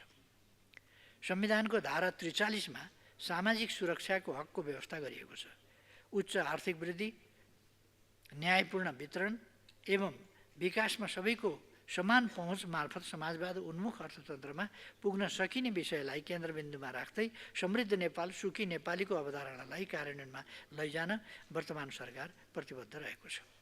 समाजवादलाई मूर्त रूप दिन सामाजिक सुरक्षाका विभिन्न कार्यक्रमहरू प्रयोगमा ल्याइएको छ। सामाजिक सुरक्षालाई सफल र प्रभावकारी बनाउन मानिसको जीवन चक्रका सबै चरणमा आइपर्ने जोखिम व्यवस्थापन गर्न महिला, बालबालिका, ज्येष्ठ नागरिक, अपाङ्गता भएका व्यक्ति, लैङ्गिक तथा यौनिक अल्पसङ्ख्यक, किसान, मजदुर एवं पिछडिएको क्षेत्रलाई राहत पुग्ने गरी सामाजिक सुरक्षाका स्किमहरू सञ्चालनमा ल्याइएको छ। सामाजिक सुरक्षा कोषलाई पनि सामाजिक सुरक्षाको महत्त्वपूर्ण संयन्त्रको रूपमा विकास गरिएको छ। मान्यज्यूले उठाउनु भएको सार्वजनिक संस्थानका विषयमा स्पष्ट पार्न चाहन्छु। रुग्ण तथा बन्द भएका सार्वजनिक संस्थानलाई राष्ट्रिय हित अनुकूल उत्पादन तथा उत्पादकत्व अभिवृद्धि तथा रोजगारी सृजना गर्ने उद्देश्यले सार्वजनिक संस्थान सञ्चालन र व्यवस्थापनलाई प्रभावकारी बनाउन विगतमा केही सार्वजनिक संस्थानहरूको निजीकरण गरिएको थियो। सार्वजनिक संस्थान निजी व्यक्ति वा कम्पनीलाई बिक्री गर्ने उद्देश्यले निजीकरण गरिएको होइन। अब हाम्रा विगतका अनुभवहरू सबैलाई लिएर हामीले विगतका अनुभवले जे देखाएका छन् तीबाट पाठ सिकेर आगामी दिनमा उपयुक्त ढङ्गले यो निजी क्षेत्र र सार्वजनिक क्षेत्र, यो दुईटै क्षेत्र मिलेर अगाडि बढ्नुपर्ने आवश्यकता छ। त्यसो गर्दा व्यवस्थापनका पक्ष या संयुक्त सञ्चालनका पक्ष, लगानीका पक्ष, संयुक्त लगानीका पक्ष आदिबाट निजी क्षेत्रलाई समेत समावेश गरेर अलिक व्यवस्थापनलाई चुस्त दुरुस्त गरेर नै लानुपर्ने आवश्यकता देखिएको छ। त्यसर्थ यसमा अहिलेको समयमा सशङ्कित हुनुपर्ने कुनै आवश्यकता छैन।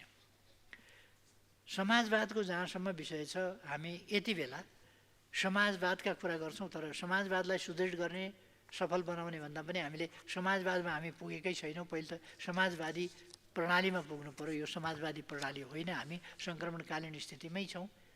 पुरानो सामन्ती स्थितिबाट अझै पनि समाजवादको स्थितिमा चरणमा पुगिसक्यौँ भन्ने होइन। अहिले हामी 20% भन्दा बढी गरिबीको निरपेक्ष गरिबीको रेखामुनि छौँ। त्यो जनसङ्ख्यालाई खाना लाउन पाउने आधारभूत आवश्यकताहरूको परिपूर्ति हुने अवस्थामा त पुग्नु पर्यो। 20% भन्दा बढी मान्छे भोकमरीमा पर्ने अनि समाजवाद व्यवस्था छ भन्ने यो हुन सक्दैन। पहिले हामीले गरिबी निवारण गर्नु पर्यो, त्यसै गरेर आधारभूत आवश्यकताहरूको परिपूर्ति गर्नु पर्यो र नेपाललाई समृद्ध नेपाल भन्न सकिने ठाउँमा पुर्याउनु पर्यो। आम जनताको स्थिति आम्दानी र खर्चको हैसियतमा खर्च गरेर आम्दानी बचत हुने स्थितिमा नेपाली जनतालाई पुर्याउनु पर्यो। तब नेपालको बचत हुन्छ र नेपाली जनताको पनि बचत हुन्छ। त्यसकारण त्यो बचतका लागि, त्यो स्थितिमा पुर्याउनका लागि शान्ति सुव्यवस्थाको स्थिति, सामाजिक कल्चर, राजनीतिक कल्चर, यी सबै कुराहरूको हामीले तदनुसार विकास गर्नु पर्यो, अनि मात्रै समाजवाद हुन्छ। ट्रेडिसनल समाजवादका कुराहरू कतिपय प्रयोगका क्रममा असफल भएका छन्। असफल कुराहरूलाई हामी हेर्दैनौँ। त्यो समाजवाद होइन, समाजवादका नाममा गरिएको एउटा अभ्यास थियो कतिपय ठाउँमा। कतिपय ठाउँमा समाजवादको अभ्यास सफलतापूर्वक भएको छ र समाजवादी देशहरू अगाडि बढेका छन्। त्यसकारण हामी रचनात्मक ढङ्गले, मौलिक ढङ्गले अगाडि बढ्ने बाटोलाई अवलम्बन गर्दछौँ र इमिटेसन, नकलबाजी आदि इत्यादिलाई होइन, वा पुराना कुरालाई रूढिवादी ढङ्गले अर्थोडक्स पारामा र नयाँ शिक्षा नलिने ट्रेडिसन फलो गर्ने हिसाबले समाजवाद स्थापना हुँदैन र अगाडि बढ्दैन भन्ने हामीलाई थाहा छ। बरु समाजवाद बदनाम मात्रै हुन्छ त्यसो गर्दा। त्यसर्थ समाजवादलाई समाजवादको रूपमा अगाडि बढाउनु पर्नेछ। मान्यज्यूको प्रश्नको जवाब यति नै हो। अब प्रश्नकर्ता मान्य सदस्य प्रेमबहादुर महर्जन। सम्माननीय सभामुख महोदय, म सम्माननीय प्रधानमन्त्रीज्यूसँग केही जिज्ञासाहरू राख्न चाहन्छु। काठमाडौँ उपत्यकाका बागमती, विष्णुमती लगायतका नदीहरू धर्म, संस्कृति र परम्परासँग जोडिएका छन्। ती नदीहरू दिनौँ प्रदूषित हुँदै गएका छन् र वायु प्रदूषणका कारण मानव शरीरको फोक्सो सङ्क्रमण भई मृत्युको कारणमध्ये प्रमुख कारण हुँदै गएको छ। ती नदीहरू स्वच्छ सफा पार्नका लागि र उपत्यकाका बढ्दो वायु प्रदूषणलाई कम गर्न अल्पकालीन र दीर्घकालीन रूपमा समाधानका लागि नेपाल सरकारसँग के कस्ता योजनाहरू छन्? र ऐतिहासिक, धार्मिक एवं सांस्कृतिक सम्पदाहरू भएको सुन्दर सहर काठमाडौँ उपत्यकामा बढ्दो सहरीकरणसँगै खानेपानीको समस्या प्रमुख चुनौती बन्दै गएको छ। चक्करपट बाहिरका विभिन्न नगरपालिका तथा महालक्ष्मी नगरपालिकाको इमादोल लगायत अन्य ठाउँहरूमा मेलम्चीको खानेपानी आपूर्ति गर्न सरकारसँग केही योजना छन्? साथै अर्नीको राजमार्गको वैकल्पिक राजमार्गको रूपमा रहेको ग्वारको लामातार हुँडी काभ्रे पनौटी जोड्ने सडक निर्माणको योजना अगाडि बढी ललितपुरको लाकुरेसम्म, लामाटार लाकुरेसम्मको बाटो पुरा भइसकेको अवस्था छ। म नेपाल सरकारलाई धन्यवाद दिन चाहन्छु। बाँकी लाकुरे, भन्ज्याङ, माने, दोभान खण्ड छिटो पुरा गरी उक्त क्षेत्रका जनतालाई लाभान्वित गराउन नेपाल सरकारको तर्फबाट थप के कस्ता कार्यहरू भइरहेको छ? र आज देशका युवाहरू हजारौँको सङ्ख्यामा विदेश पलायन हुँदै जानु ठुलो चिन्ताको विषय हो। युवा जनशक्तिलाई रोक्न देशभित्र नै शिक्षा, रोजगार तथा अन्य अवसरहरू सृजना गरी सबै नागरिकको गुणस्तरीय जीवनको सुनिश्चितताको लागि सरकारको ठोस योजनाहरू के हुन सक्छ? धन्यवाद। सम्माननीय प्रधानमन्त्री।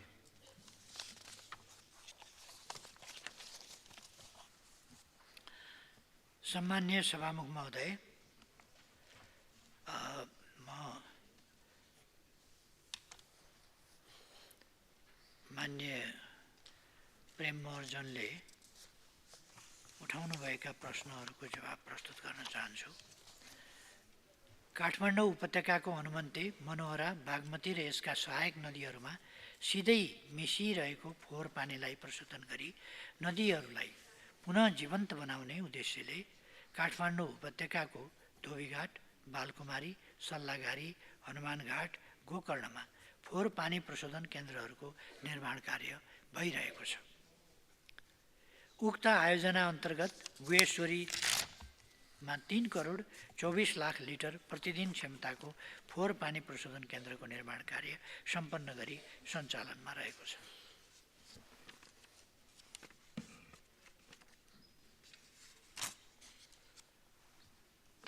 मध्यपुर ठुमी नगरपालिकाको मगर गाउँदेखि मनोहरा खोलाको दुवै किनारको पेप्सी खोला पुलसम्म र जडीबुटी पुलदेखि हनुमन्ते दोभान हुँदै बालकुमारी फोहोर पानी प्रशोधन केन्द्रसम्म इन्टरसेप्टर ढल निर्माण गर्ने कार्य भइरहेको छ। मान्यज्यूले उठाउनु भएको उपत्यकाको वायु प्रदूषण कम गर्ने योजनाका सम्बन्धमा प्रश्न पार्न चाहन्छु। बढ्दो शहरीकरण, जनसङ्ख्या वृद्धि, मानवीय क्रियाकलाप तथा अन्तर्देशीय प्रदूषित वायुको प्रवाह वायु प्रदूषणको मुख्य कारण रहेको छ। सरकारले उद्योग तथा आयोजनाहरूको वातावरणीय पक्षको नियमित अनुगमन परीक्षण तथा सवारी साधन प्रदूषण छड्के अनुगमन र कारबाही हुने व्यवस्था मिलाएको छ। त्यस्तै नवीकरणीय ऊर्जा प्रवर्धन, विद्युतीय सवारी साधनको प्रयोगमा प्राथमिकता जस्ता कार्यक्रमहरूबाट सफा ऊर्जाको खपत बढ्ने हुँदा वायु प्रदूषण कम हुने अपेक्षा गरिएको छ। काठमाडौँ उपत्यकामा मेलम्ची खानेपानी आयोजनाबाट दैनिक 17 करोड लिटर खानेपानी वितरण भइरहेको छ। हाल चक्रपथभित्र मेलम्चीको खानेपानी वितरण भइरहेको छ भने चक्रपथ बाहिर उपत्यकाभित्रका अन्य स्रोतहरूबाट खानेपानी वितरण भइरहेको छ।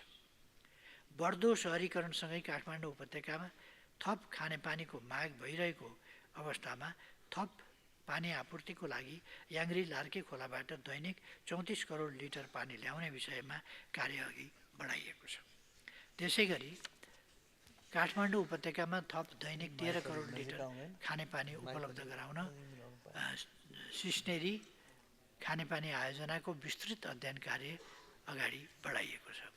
खानेपानीको थप स्रोतको वृद्धि गर्न याङ्ग्री र लार्के नदीबाट समेत प्राप्त हुने थप खानेपानीलाई सुन्दरी जलमा दैनिक 25 करोड 50 लाख लिटर क्षमताको पानी प्रशोधन केन्द्र र उपत्यकामा थप खानेपानी वितरण सञ्जालको निर्माण गरिनेछ। चक्रपथ बाहिरका क्षेत्रहरूमा पनि खानेपानी वितरण लाइन सुधार कार्य अगाडि बढाइएको छ। ललितपुर महानगरपालिका वडा नम्बर 7, 8, 9, 14, 15 र 17, नखीपोट, खुमलटार तथा ग्वारको क्षेत्र र महालक्ष्मी नगरपालिका वडा नम्बर 1, 2, 3, 4 र 5 इमाडोलमा खानेपानी वितरण सञ्जाल निर्माण कार्यको विस्तृत अध्ययन कार्य भइरहेको छ। ग्वारको लुबु, लामाटार, लाँकुरी भन्ज्याङ, माने दोभान हुँदै काभ्रे पनौती जोड्ने सडकलाई राष्ट्रिय राजमार्गमा समावेश गरिएको छ। आगामी आर्थिक वर्षदेखि यस सडकको निर्माणका लागि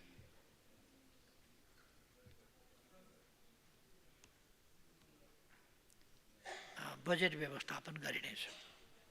देशका युवाहरू विदेश पलायन भइरहेको प्रति मान्यज्यूको चिन्ता जायज नै छ।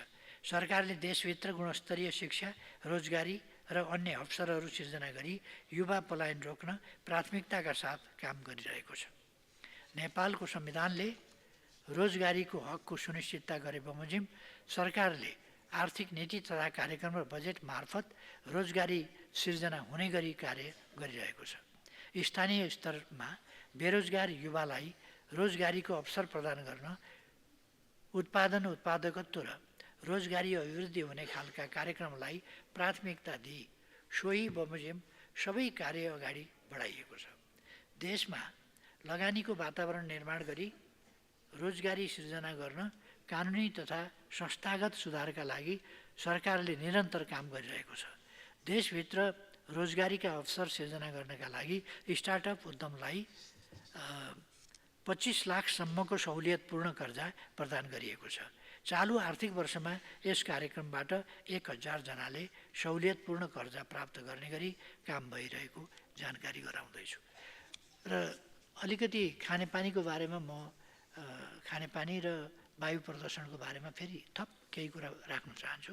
त्यो के भने वायु प्रदूषणको कुरा चाहिँ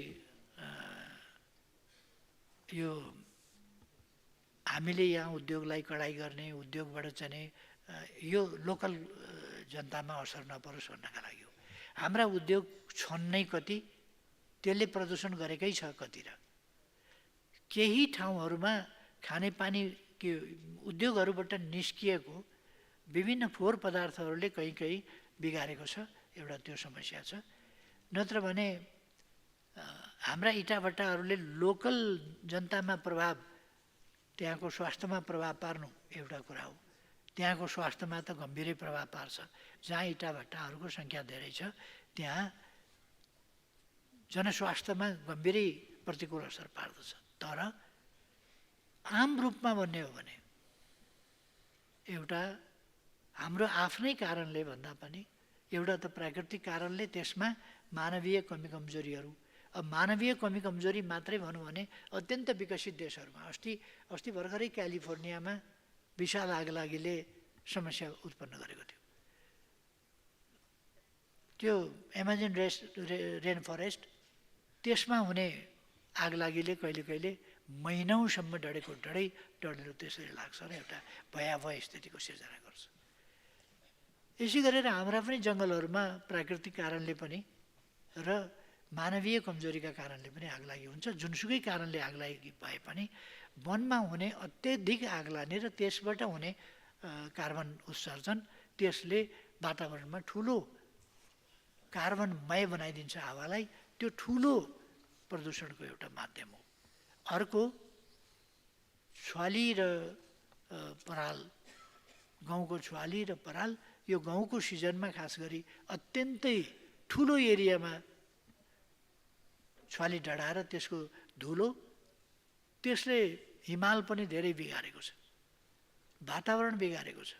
खालि यहाँको हावा र प्रदूषणको मात्रै कुरा होइन, हिमाललाई ध्वस्त बनाएको छ त्यसले। त्यसकारण यसप्रति हामी धेरै सजग हुनुपर्ने छ र क्षेत्रीय स्तरमा पनि यस सम्बन्धमा हामीले गम्भीर रूपमा संवाद गर्नु र यस सम्बन्धमा ध्यानाकर्षण गर्नु र समाधान खोज्नु, साझा प्रयासबाट समाधान खोज्नु जरुरी छ। म त्यो पनि राख्न चाहन्छु। र अन्तर्राष्ट्रिय प्रयासहरू त छँदैछन् यसका लागि गर्नुपर्ने कुराहरू। खानेपानीको सन्दर्भमा हामीले मेलम्ची अथवा लार्केको पानी यी एउटा टनेलबाट आउने पानीमा मात्रै निर्विकल्प भएर त्यसमा मात्रै भर पर्नु पनि हुँदैन। अरू पनि सिस्नेरीको पानी ल्याउने कुरादेखि लिएर अहिले हामीले काठमाडौँ धाप भनेका छौँ। काठमाडौँ धापबाट एक स्तरमा भन्ने हो भने शिवरात्रि आउँछ, त्यसबेला बागमती सफा गर्न त्यहाँको पानी हामी छोड्छौँ र बागमती सफा गरिन्छ। चाडबाडहरूमा त्यस्ताहरूमा अथवा खानेपानीको साँच्चै अभाव परिहाल्यो भने खटाएर त्यहाँबाट छोड्ने पानीले पनि मद्दत पुर्याउँछ। त्यस्तै एउटा त्यो छ भने अर्को नाग के जाति भन्ने छ। यहाँ नाग के यहाँ बिर्सेँ मैले, नागमती हो, नागमती भन्ने ठाउँबाट, त्यहाँबाट पनि हामी राम्ररी पानी रिजर्भर गरेर त्यहाँबाट पनि ल्याउन सक्छौँ। यस्तै काठमाडौँ वरिपरि अनेक पानीहरू जम्मा गर्ने, तालहरू निर्माण गर्ने राम्रा ठाउँहरू छन् र तिनीहरूलाई जम्मा गरेर तिनीहरूलाई तालको रूपमा विकास गरेर त्यो पानीले चाहिँ नि थुप्रै मद्दत पुर्याउन सक्छ वैकल्पिक रूपमा। यसै वर्षायाममा त सुन्दरी जलकै खानेपानीले पुग्छ। वर्षायाममा त जति पनि पानी परिहाले हुन्छ। तर ड्राई सिजनमा हामीलाई मुस्किल पर्ने ठाउँहरू भनेका सिजन त्यो मुस्किल पर्ने बेलामा चाहिँ हामीले यस्ता अनेक विकल्पहरूबाट ल्याउन सक्छौँ र पानी प्रशस्त हुनसक्छ। र कहिले यदि धेरै भयो भने त्यसलाई बागमतीमा छोडेर बागमतीको प्रदूषण हटाउने काम गर्न सक्छौँ। थोरै भयो भनेदेखि खानपिन र सरसफाइमा लगाउँला, यस्ता कामहरू गर्न सक्छौँ। त्यसर्थ अनेक विकल्पमा हामी सोचिरहेका छौँ र त्यसमा काम पनि गरिरहेका छौँ, गर्न प्रारम्भ गरिरहेका छौँ। यति भन्न चाहन्छु मान्यज्यूको प्रश्नमा। अब अर्को प्रश्नकर्ता मान्य सदस्य प्रभु शाह। सम्मानीय सभामुख महोदय, म सम्मानीय प्रधानमन्त्रीजीलाई प्रश्न गर्न चाहन्छु। नेपाली नागरिकता परित्याग गरी विदेशी नागरिकता लिनेहरूको सङ्ख्या कति छ? उनीहरूको पैतृक सम्पत्ति के कति थियो र अहिले कुन अवस्थामा छ? ती अवैध सम्पत्तिहरूलाई राज्यको स्वामित्वमा ल्याउन तपाईँले के गर्नुभयो? खुलिआम हुन्डीबाट ती अवैध सम्पत्तिहरू विदेश लैजाँदा रोक्न नसक्ने सरकारलाई हामीले के भन्ने, सक्षम वा असक्षम? प्रधानमन्त्रीज्यू, ती अवैध सम्पत्तिलाई अब स्वदेश फिर्ता ल्याउने तपाईँको योजना के छ? झन्डै 70 लाखभन्दा बढी नेपाली युवाहरू अहिले वैदेशिक रोजगारमा छन्। उनीहरूको श्रम सम्झौता अनुसार प्रत्येक वर्ष झन्डै 40 खरबभन्दा बढी रिमिटेन्स नेपाल आउनुपर्ने हो। तर अहिलेसम्मको रिपोर्ट बुझ्दा यो वर्ष जम्मा 13 देखि 14 खरब मात्र आउने सम्भावना छ। मेरो प्रश्न छ प्रधानमन्त्रीज्यूलाई, हाम्रा नेपाली युवाहरूले विदेशमा खुन पसिना बगाएर कमाएको पैसा हुन्डी मार्फत खुलिआम कालो धनसँग मिलान भइराख्दा तपाईँ किन मौन बस्नुभयो? नेपाली युवाहरू भ्रष्टाचारीहरूको कालो धन साट्नलाई विदेशमा मरिरहेका छन्। होइन भने सङ्ख्याको अनुपातमा ती रिमिटेन्स किन नेपाल आएन? वैदेशिक रोजगारमा जाने नेपाली मजदुरहरूले विदेशमा आफ्नो ट्रेड युनियनको हक पाएको छैन। किन ट्रेड युनियनको हक नपाउने गरी श्रम समझौता गर्नुभयो? अहिलेको 21औं शताब्दीमा नेपाली मजदुरलाई दास्ताको नारकीय जीवनमा धकेल्दा तपाईँहरूले के कति लाभ पाउनुभयो जानकारी पाऊँ। नेपालमा जीडीपी र राजस्वको अनुपात हेर्दा सरकारले जीडीपीको झन्डै 1/3 राजस्व उठाउने गरेको देखिन्छ। 57 खरब जीडीपी रहेको हाम्रो देशमा केन्द्र सरकारले झन्डै 14 खरबभन्दा बढी राजस्व उठाउने, प्रदेश सरकारले झन्डै 2 खरब र स्थानीय सरकारले पनि झन्डै 3 खरब राजस्व उठाउने लक्ष्य राखेको देखिन्छ, जो जीडीपीको 30% हुन आउँछ। यसलाई कर आतंक नभन्ने त के भन्ने प्रधानमन्त्रीज्यू? के यस्तै कर प्रणालीले हाम्रो अर्थतन्त्रको सुधार हुन्छ? हुँदैन भने यो कर आतंकलाई रोक्ने योजना के छ? तपाईँले सार्वजनिक रूपमा भारत भ्रमणमा जाँदैछु भन्नुभएको थियो। त्यो जाँदैछु भनेको कहिले हो? निम्तो नआइकन किन जान्छु भन्नुभयो? यसले देशको प्रतिष्ठामा आँच आएको अनुभूति हुँदैन? यो सरकार 2/3 बहुमतको हो, बलियो छ भन्नुहुन्थ्यो। तर आफैले ल्याएको अध्यादेश पारित गर्ने सामान्य बहुमत समेत नहुँदा अहिले बिचलीमा परेको जस्तो अनुभूति हुँदैन? सत्ता सहयात्रामा रहेका दलहरू नै अध्यादेश अस्वीकार गर्ने निर्णय गरिसकेपछि अब तपाईँ कुन नैतिकताले पदमा बस्नुहुन्छ जान्न चाहन्छौँ। सङ्घीय राजधानी जोड्ने सबै राजमार्गहरू अस्तव्यस्त छन्, तर प्रधानमन्त्रीजीले चारैतिर विकासको चकाचौध मात्र देख्नुहुन्छ। यदि त्यसो हो भने ती राजमार्गहरूमा तपाईँ आफै किन यात्रा गर्नुहुन्न? त्यहाँ लगातार भइरहेको घटना दुर्घटनाको जिम्मा कसले लिने? आवासविहीनहरूलाई घर बनाउन सुरक्षित आवास भनेर जम्मा 75,000 दिनुहुन्छ। आजको युगमा 75,000मा के घर बन्छ? बन्दैन भने थाहा हुँदाहुँदै तपाईँले किन आवासविहीन गरिब दलितहरूसँग मजाक गर्नुभयो? प्रधानमन्त्रीजीले यसको जवाब दिनुहुन्छ भन्ने अपेक्षा सहित धन्यवाद। सम्मानीय प्रधानमन्त्री।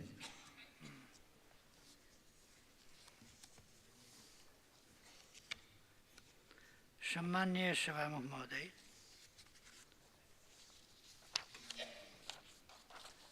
उहाँका प्रश्नहरू उहाँका मनमा रहेका विरोध, घृणा, आक्रोश आदिले अपमानजनक समेत रहेका छन्।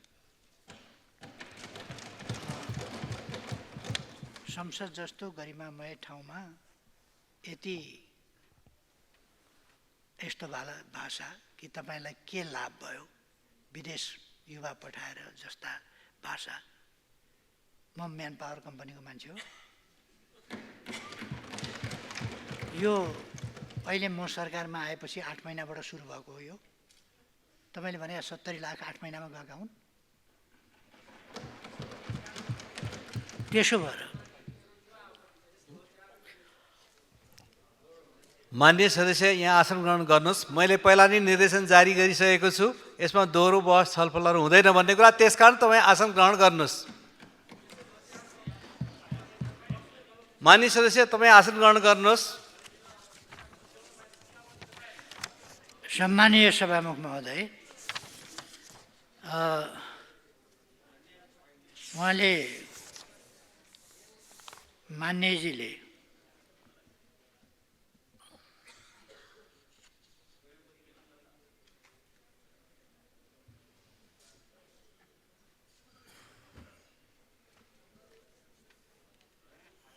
गर्नुभएका प्रश्नहरूमा खासै जवाफ दिइरहनु पर्ने छैन, सबैको उत्तर आफैले बोकेर आउनुभएको छ प्रश्नमा, त्यसकारण मैले धेरै उत्तर दिइरहनु परेन। यहाँलाई धन्यवाद छ।